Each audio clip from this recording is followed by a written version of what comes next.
péchés nous. Nous demandons pardon, Seigneur, pour nous.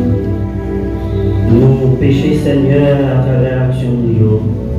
Nous péchons, Seigneur, à travers la parole qui a sorti dans la bouche. Nous venons devant matin, Seigneur, pour nous demander pardon, Seigneur, afin que la prière nous arrive devant le trône de la grâce. Seigneur, nous te remercie matin. Merci, Seigneur, parce que vous pardonnez les péchés nous. Et si péché ne pas pardonner, Seigneur, nous t'avons déjà dans la vallée de l'ombre de la mort.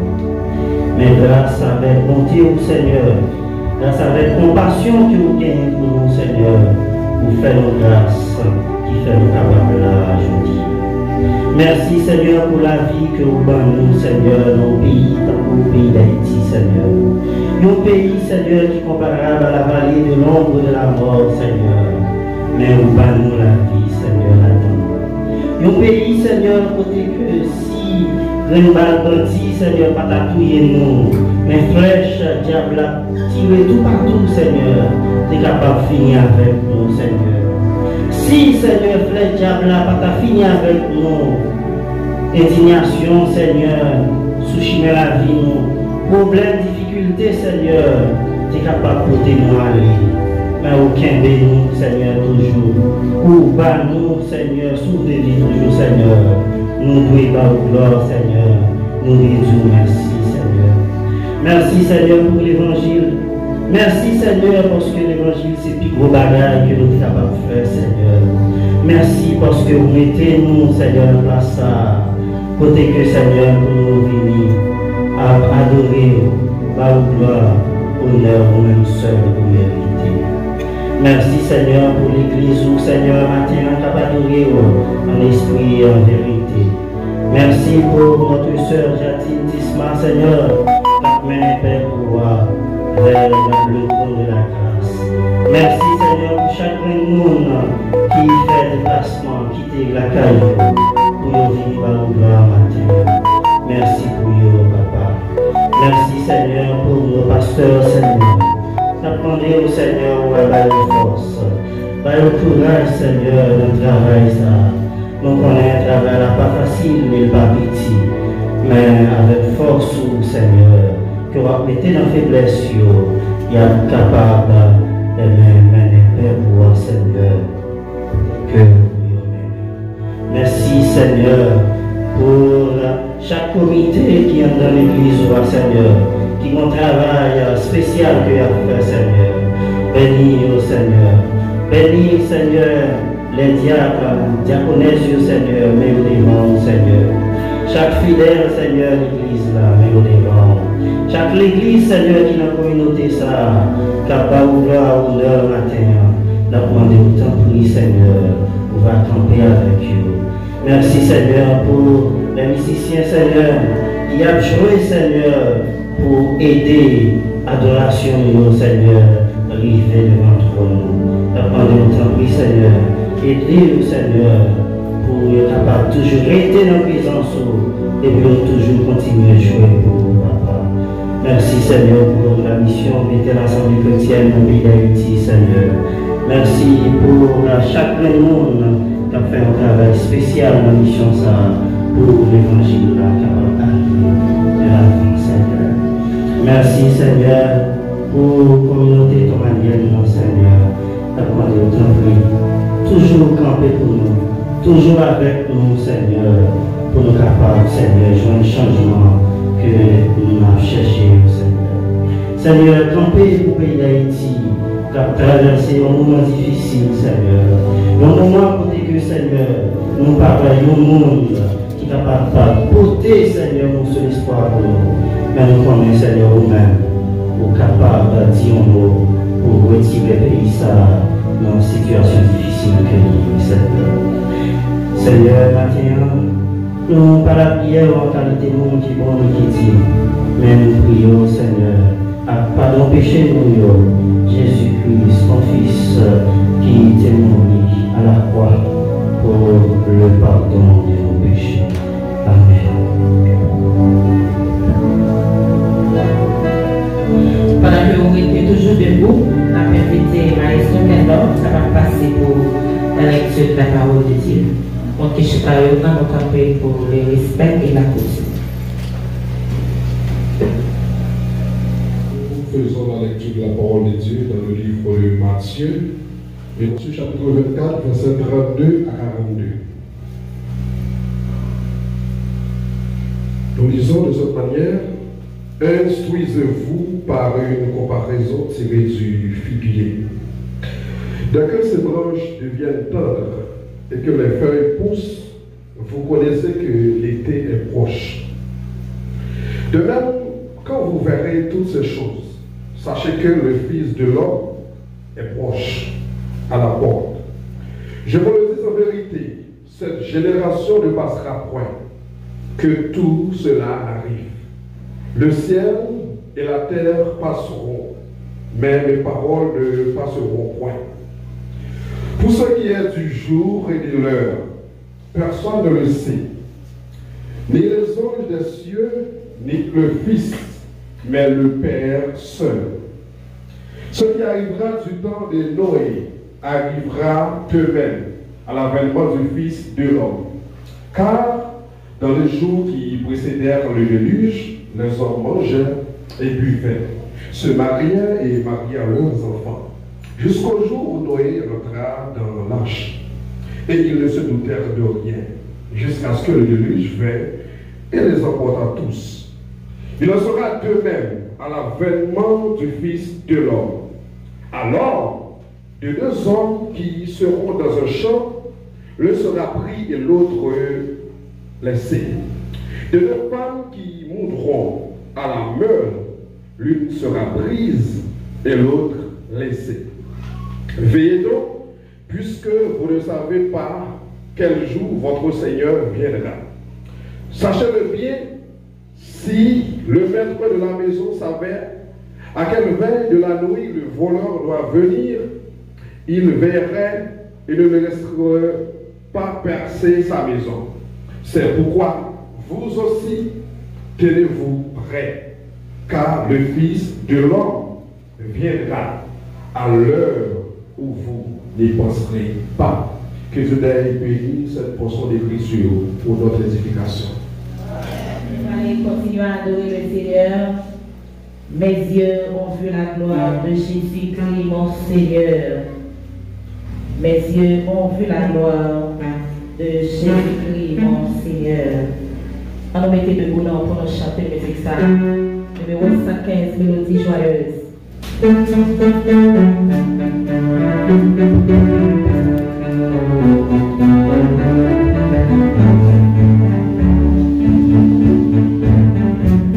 Allez, on commence à frapper bien. Frapper bien, oui, effectivement, on entend pour nous adorer le Seigneur. Mes yeux ont vu la gloire de Jésus-Christ, mon Sauveur, qui remporte la victoire sur la croix pour lui. Le clément a déjà sauvé et coupé soldat de Dieu. Jésus va de là. Mes yeux ont vu la gloire de Jésus-Christ, mon Sauveur, qui remporte la victoire sur la croix.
Chers internautes,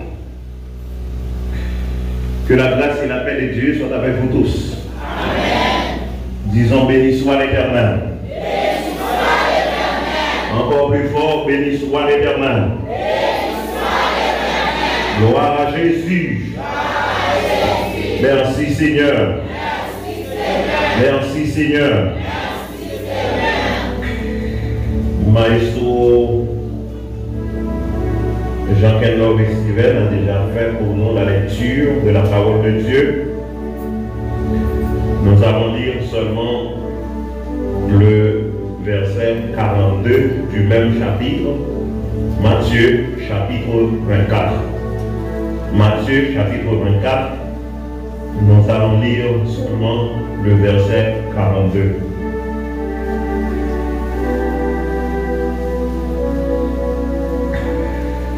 Veillez donc, puisque vous ne savez pas quel jour votre Seigneur viendra.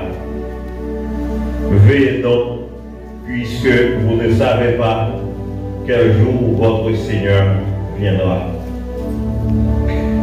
Notre sujet pour ce matin, frères et sœurs, est ainsi formulé. Jésus viendra de manière inattendue. Jésus viendra de manière inattendue. Le mot parousie est le thème théologique dérivant du grec parousia et par lequel la pensée chrétienne désigne le retour du Christ sur la terre, sa seconde venue parmi les hommes. Le retour de Christ, mes frères et sœurs, est un sujet très important pour le croyant et même pour celui qui ne croit pas. Car tout le monde en parle.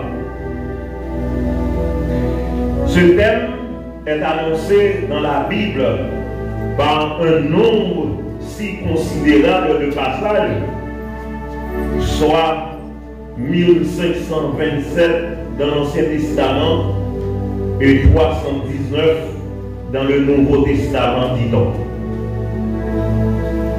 Après la naissance et la mort de notre Seigneur et Sauveur Jésus-Christ, c'est le sujet le plus important pour le chrétien, car être avec le Seigneur Jésus, c'est notre plus grand espoir, notre plus grande espérance. Auteur a dit dans le cantique là, qui grand joie, allégresse, les moins ouéli face à face, et qui grand amour a brillé dans Jésus, au cœur va nous ouéli pour miséricorde et grâce, qui paraît pour moi une belle place dans la vie. Cependant, mes frères et sœurs, en dépit du fait que le sujet nous intéresse et nous préoccupe au plus haut point, la Bible dit en Matthieu chapitre 24, verset 43, comme personne ne sait à quelle heure le voleur surgit, personne ne connaît l'heure du retour du Seigneur ou celle du jour du Seigneur qui accompagne son retour. Le croyant doit être prêt en tout temps. Si nous ne connaissons pas, mesdames et messieurs, l'heure de la venue du Seigneur Jésus-Christ, en tant que croyants, nous sommes obligés d'être toujours prêts. La question que nous devons nous poser ce matin, c'est quelle doit être notre attitude par rapport à cette venue qui s'annonce inattendue. En tant que chrétiens, nous devons d'abord être vigilants. Ensuite, vivre dans la sanctification. Et enfin, méditer la parole et rester constamment dans la prière. Rester dans la vigilance. Le mot vigilance c'est la qualité de ceux qui veillent avec beaucoup de soin à ce qu'il doit faire. Quelqu'un qui est vigilant, c'est quelqu'un qui veille à ce qu'il fait. Il prend le temps de contrôler ses actions. Il prend le temps de surveiller et de bien agir. C'est ça, un chrétien vigilant. La Bible, mesdames et messieurs, nous exhorte en Romains chapitre 13, les versets 11 à 13, la Bible dit: cela importe d'autant plus que vous savez en quel temps nous sommes. C'est l'heure de vous réveiller enfin du sommeil, car maintenant le salut est plus près de nous que lorsque nous avons cru. La nuit est avancée, le jour approche. Dépouillons-nous donc des œuvres des ténèbres et revêtons les armes de la lumière. Marchons honnêtement comme en plein jour, loin des excès et de l'ivrognerie, de la luxure et de l'impudicité, des querelles et des jalousies. Frères et sœurs dans les Seigneurs, ce texte nous invite à vivre dans la vigilance parce que nous ne savons pas à quelle heure notre Seigneur Jésus reviendra pour nous chercher. Nous ne devons pas nous ne devons pas vivre comme nous voulons. Nous ne devons pas nous laisser emporter par le sommeil spirituel au point d'être endormis spirituellement. Mais nous devons vivre d'une manière à plaire au Seigneur. Dans 1 Thessaloniciens chapitre 5, du verset 4 au verset 6, la parole de Dieu dit: mais vous, frères, vous n'êtes pas dans les ténèbres pour que ce jour vous surprenne comme un voleur. Vous êtes tous des enfants de la lumière et des enfants du jour. Nous ne sommes point de la nuit ni des ténèbres. Ne dormons donc point comme les autres, mais veillons et soyons sobres. La Bible, mesdames et messieurs, nous invite à être vigilants et à vivre une vie que le Seigneur approuve afin que nous soyons prêts au moment de sa venue, parce que nous ne savons pas quel jour notre Seigneur viendra. On doit être vigilant, mesdames et messieurs, car on est humain. Comme tous les humains, nous avons certaines tendances qui nous poussent au mal. Voilà pourquoi nous devons être vigilants. L'auteur, cet auteur latin, à savoir Terence, dit: je suis homme et rien de ce qui est humain ne m'est étranger.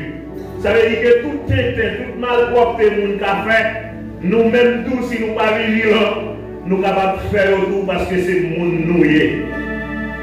On doit être vigilant car on est humain. Nous devons être vigilants, mesdames et messieurs, car nous n'atteignons pas encore le niveau de la sanctification finale ou la glorification. Du fait que, mesdames et messieurs, nous sommes dans ce corps, nous sommes obligés de faire des efforts surhumains pour vivre la vie que le Seigneur nous demande de vivre. Car on est encore dans un corps et on est enclin à faire des choses mauvaises, on est enclin à pécher. Voilà pourquoi nous devons être vigilants. Nous avons encore, mesdames et messieurs, un adversaire. Cet adversaire, c'est Satan, le diable. Il est dit dans 1 Pierre chapitre 5, le verset 8, le diable rôde autour de nous comme un lion rugissant, sachant qu'il dévorera. Si nous avons un adversaire qui nous suit, nous avons un adversaire qui nous empêche de faire la volonté de Dieu, si nous avons un adversaire qui dresse devant nous des embûches, nous devons être, mesdames et messieurs, vigilants.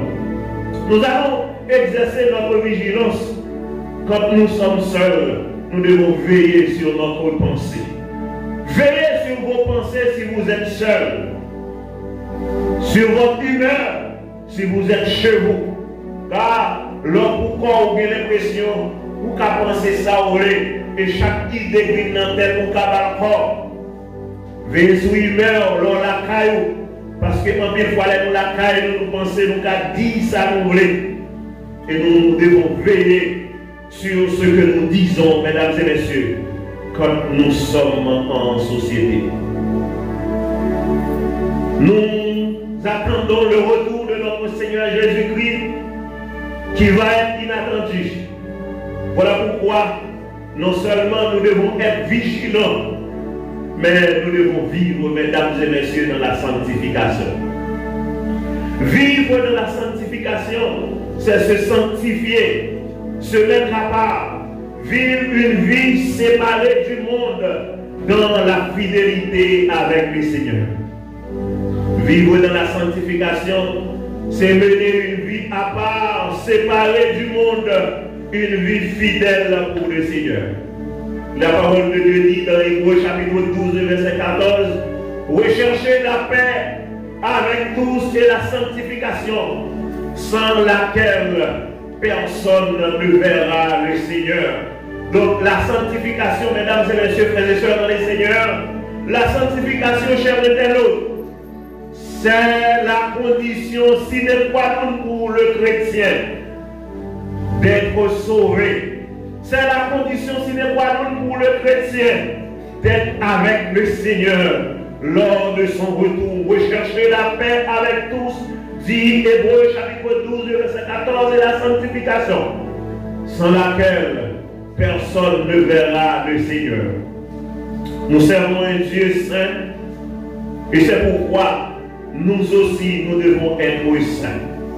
1 Pierre, chapitre 1er, le verset 15. Comme celui qui vous a appelé est saint, vous aussi, soyez saints dans toute votre conduite. Et la Bible dit, dans Éphésiens chapitre 5, le verset 26, Christ a donné sa vie pour nous à la croix. C'est pour que nous puissions marcher dans la sanctification. Christ s'est livré pour l'Église afin de la sanctifier. Christ a accepté, mesdames et messieurs, la plus laide des morts, la plus honteuse des morts, pour sanctifier son Église. Voilà pourquoi, si nous choisissons d'agir comme nous voulons d'agir à notre guise, si nous marchons comme nous voulons, nous faisons ce qui nous est bon, en négligeant la parole de Dieu, eh bien, nous allons être en enfer et nous ne serons pas présents avec Christ, mesdames et messieurs, lors de sa venue qui s'annonce inattendue. Christ s'est livré pour l'Église afin de la sanctifier. Si vous faites des efforts pour marcher dans la sanctification, c'est parce que Christ a donné sa vie pour vous sur la croix. Amen. Nous marchons dans la sanctification, ce n'est pas pour rien. Christ a déjà payé le prix pour que nous marchions dans la sanctification. En résumé, mesdames et messieurs, la sanctification réelle réside dans la formation d'une personnalité spirituelle de plus en plus conforme à Christ.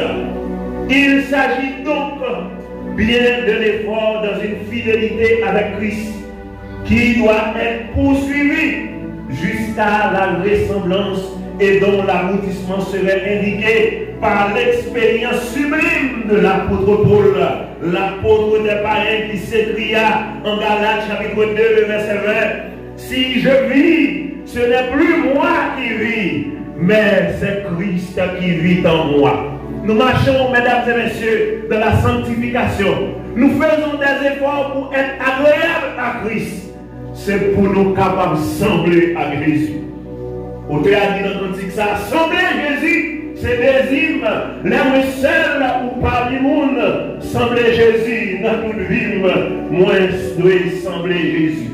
Mes frères et sœurs, vivre dans la sanctification doit être l'objectif de chaque chrétien, afin de dire à l'instar de l'apôtre Paul, notre frère dans la foi, Si je vis, ce n'est plus moi qui vis, mais c'est Christ qui vit en moi.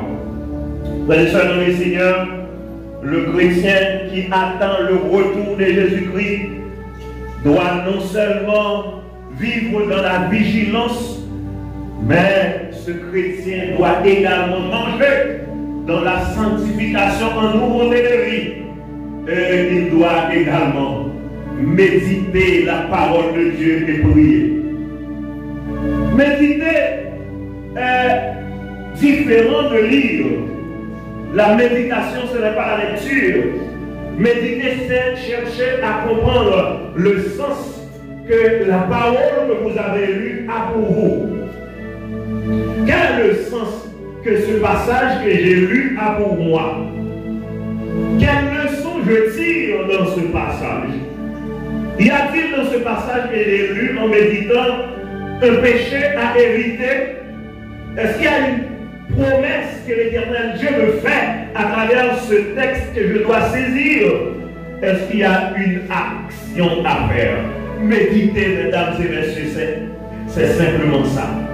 Quand vous méditez sur un texte, après l'avoir lu, vous devez regarder dans le texte pour voir quel est le message que Dieu a pour vous.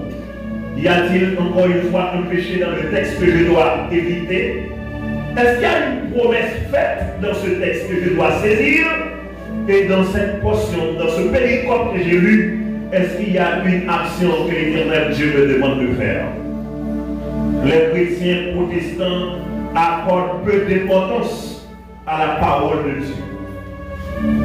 Les chrétiens protestants accordent peu d'importance à la parole de Dieu.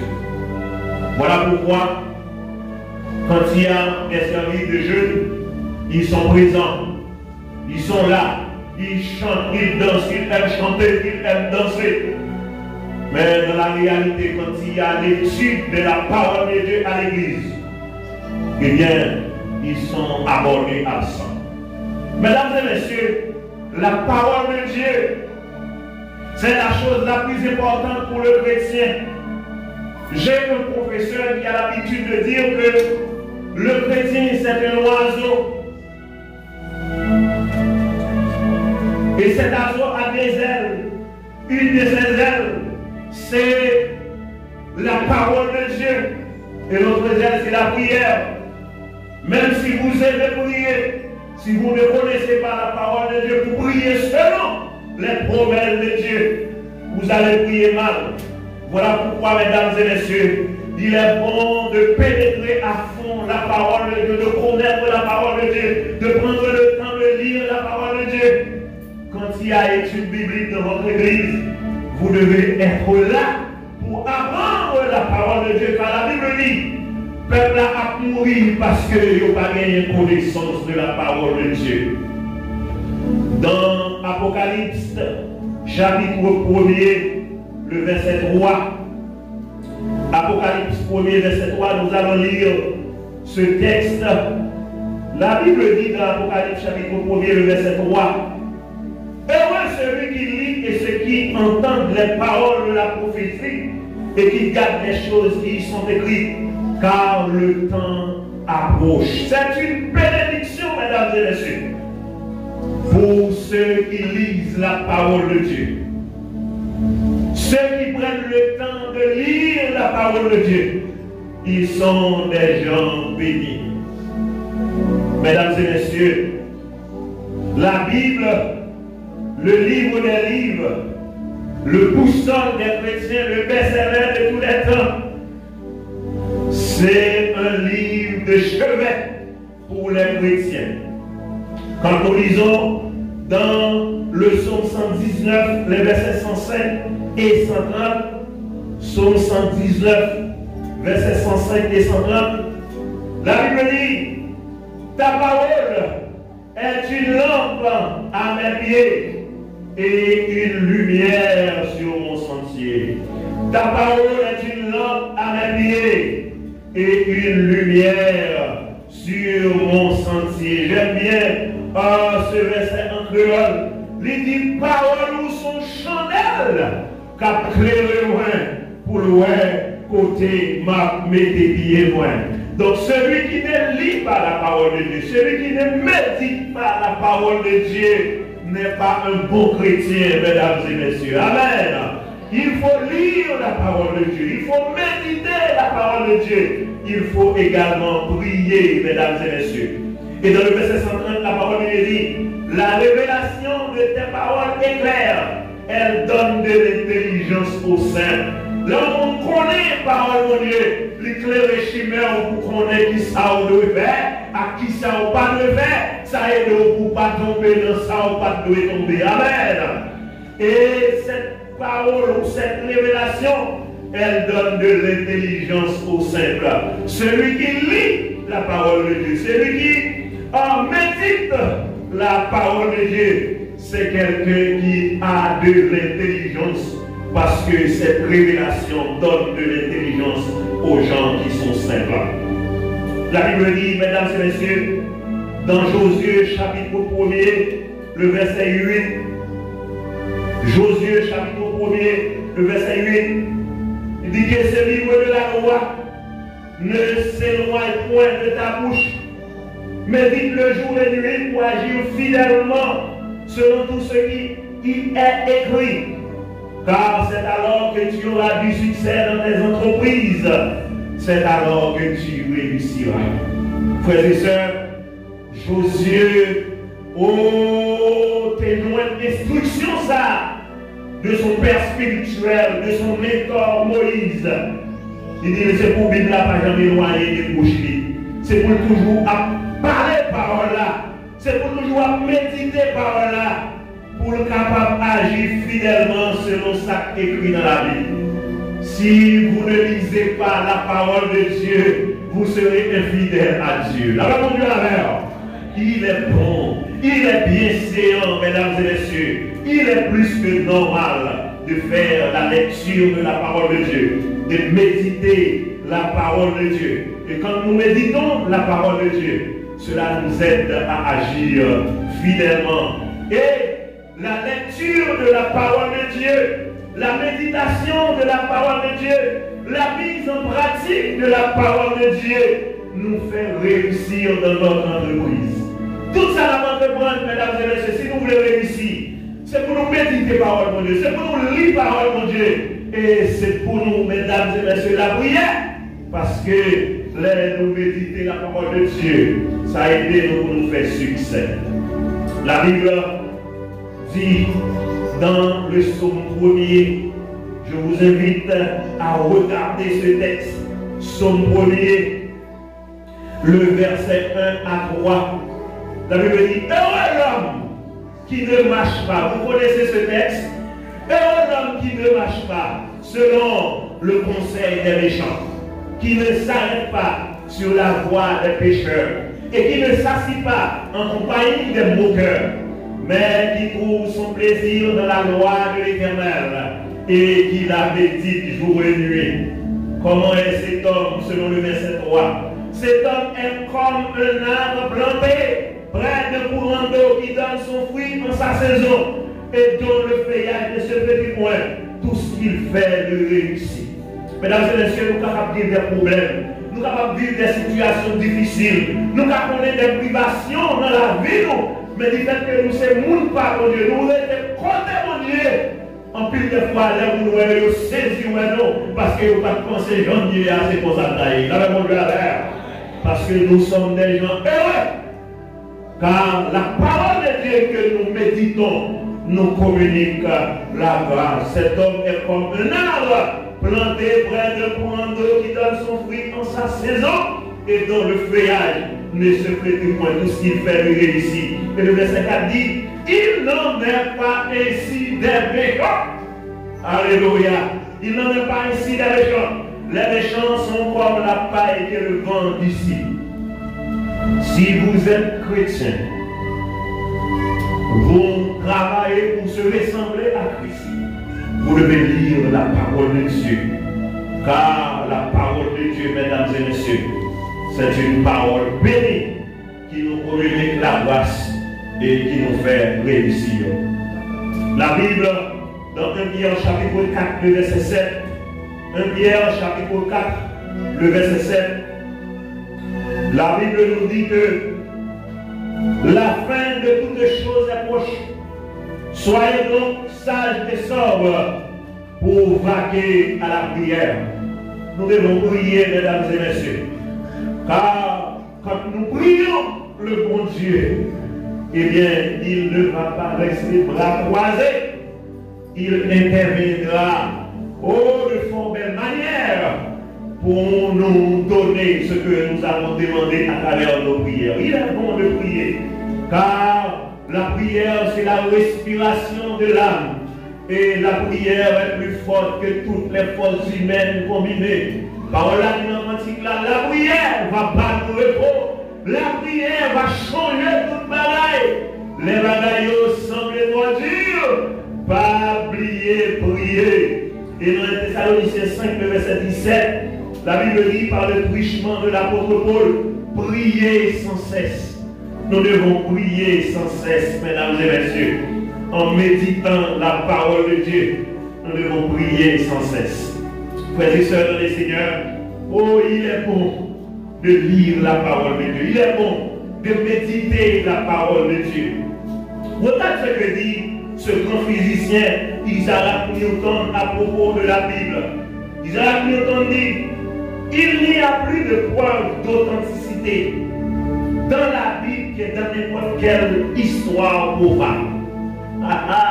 Il n'y a plus de preuve d'authenticité dans la Bible que dans n'importe quel livre profane. Et Napoléon Bonaparte, ce grand empereur français, il dit, la Bible n'est pas seulement un livre, elle est une créature vivante avec le pouvoir de conquérir tout ce qui s'oppose à elle. La Bible n'est pas seulement un livre, elle est une créature vivante avec le pouvoir de conquérir tout ce qui s'oppose à elle. Donc, mesdames et messieurs, la Bible, c'est le livre des livres. Voilà pourquoi, en attendant le retour de Jésus-Christ, eh bien, chrétien, il doit méditer la parole de Dieu. Mes frères et sœurs dans les Seigneurs, Christ reviendra soudainement. Et le texte nous dit que Christ reviendra comme un voleur. Voilà pourquoi, dans l'attente de notre Seigneur Jésus, nous devons afficher une attitude de vigilance. Le chrétien doit être vigilant. Il doit veiller sur lui-même, sur ses actions. Le chrétien doit veiller pour être, mesdames et messieurs, toujours prêt pour l'avènement du Seigneur. Non seulement le chrétien doit afficher une attitude de vigilance, mais le chrétien doit vivre dans la sanctification. Mener une vie à part, une vie fidèle pour le Seigneur. Car la Bible dit rechercher la paix et la sanctification. Sans la sanctification, personne ne verra le Seigneur. Mesdames et messieurs, il est bon d'être saint. Car le Seigneur Jésus a donné sa vie pour nous. Il a laissé couler son sang afin de sanctifier son Église. Et nous devons afficher une attitude, mesdames, messieurs, de méditation. Méditer la parole de Dieu et prier en attendant ce retour qui s'annonce. Oh, mesdames et messieurs, et nous connaissons qu'il est Christ a venu. Il reviendra de manière inattendue. Voilà pourquoi nous devons méditer et prier, car c'est important pour notre vie spirituelle. Vous qui avez déjà Jésus-Christ dans votre vie ce matin, vous qui suivez le Seigneur comme votre maître, comme votre Seigneur et comme votre Sauveur, oh, je vous invite à vivre bien pour Christ. Il ne suffit pas de venir à l'église pour venir. Il ne suffit pas d'occuper des places au sein de l'église, d'être pasteur, d'être diacre, de faire partie d'un comité, d'être un chef de mission. Mais ce qui est important, c'est de vivre une vie de sanctification pour le Seigneur. Parce que quel que soit le poste occupé dans l'église là, si trompette la sonne et on prend après, on va le bouler dans les temps de feu et de souffle qui est préparé pour Satan à Polyphio. Amen. Donc c'est important pour nous, mesdames et messieurs, qui sont des chrétiens, de vivre dans la sanctification. Et pour vous qui me regardent ou qui êtes à l'église ce matin, qui n'a pas encore ou qui n'avez pas encore Jésus dans votre vie, vous devez accepter Jésus aujourd'hui même, car vous ne savez pas de quoi demain sera fait. Vous avez aujourd'hui 25 ans, 30 ans, mais vous ne savez pas combien de temps il vous reste à vivre. Félix Cortès dit dans son livre de réussir, le temps file comme de l'eau à travers les doigts. Quand c'est passé, il a passé, mesdames et messieurs.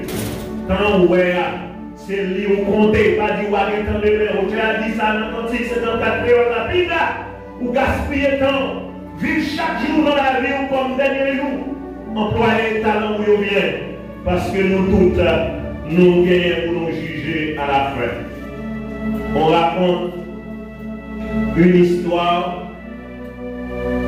C'était un grand festin qu'on organisait à Londres et on a invité une demoiselle au nom de Charlotte Elliott et on a invité également un très bon prédicateur de l'époque du nom de César Malan. Pendant l'activité a déroulé, Charlotte Elliott, son homme l'a joué bien. Depuis l'Esprit mon Dieu saisit le serviteur au beau milieu de la fête. Il a avancé sur Charlotte Elliott, il dit ouais, ou jouez bien, félicitez-vous. Mais si vous parlez Jésus-Christ dans la vie, ou même gens pas confier de joie, pas vendre corps dans la rue. Demoiselle a été estomaquée, mesdames et messieurs, les prédicateurs ont dit ça. Il continue à jouer, et l'Esprit mon Dieu saisit le prédicateur encore. Il a dit, nous allons même dans jouer comme là, nous bénis pendant le jouer. Mais qui aime tout bagage, si vous parlez Jésus-Christ dans la rue, ou plus mal par son femme, tu as 20 corps dans la rue, à la Dame est estomaquée, elle était l'événement, orgli, fouet, en dans sa clé, et puis là, la caille. Elle arrivait, mesdames et messieurs, du coucher, dormir la maman, parce qu'il tendait voir le prédicateur à répéter parole là dans son oreille. Et au milieu de l'année, elle sentit, il n'est pas capable encore de lever, il prend feuille papier, il prend crayon, l'écrit quantique ça. Tel que je suis sans rien à moi, sinon ton sang versé pour moi, et ta voix qui m'appelle à toi. Agneau de Dieu, je viens. Charlotte Elliott a accepté Jésus comme son Seigneur et comme son Sauveur. Mesdames et messieurs, chers internautes, si vous entendez la voix du Seigneur qui parle à vos oreilles ce matin, je vous demande de répondre favorablement en donnant à Christ votre vie. Car ouais, qu'il âge combien, mais on ne parle pas combien de temps pour être pour vivre. La Bible dit dans Deutéronome 30, verset 19, j'ai mis devant toi la vie et la mort, la bénédiction et la malédiction. Choisis la vie afin que tu vives, toi et ta postérité. Dans le cantique qui t'a chanté matin, dans le numéro 3, écoute des élus, dans le 3e strophe là. Il dit qu'il un jour ça va y les lacs tournés viennent chercher. Tout crier, douleur, souffrance va finir. M'a réjoui avec toutes les anges dans le ciel là pour tout le temps. Et regardez, mesdames et messieurs, les deux derniers vers de cette strophe. Malheur pour ça qui pas de gens veulent croire dans le seul sauveur. Si vous voulez que bonheur au retour de Jésus-Christ, by Jésus-Christ la vie ou matin, car où est jodi, ou pas connaître demain. J'ai mis devant toi la vie et la mort, la bénédiction et la malédiction. Choisis la vie afin que tu vives, toi et ta postérité. Que l'Éternel Dieu vous bénisse à bon.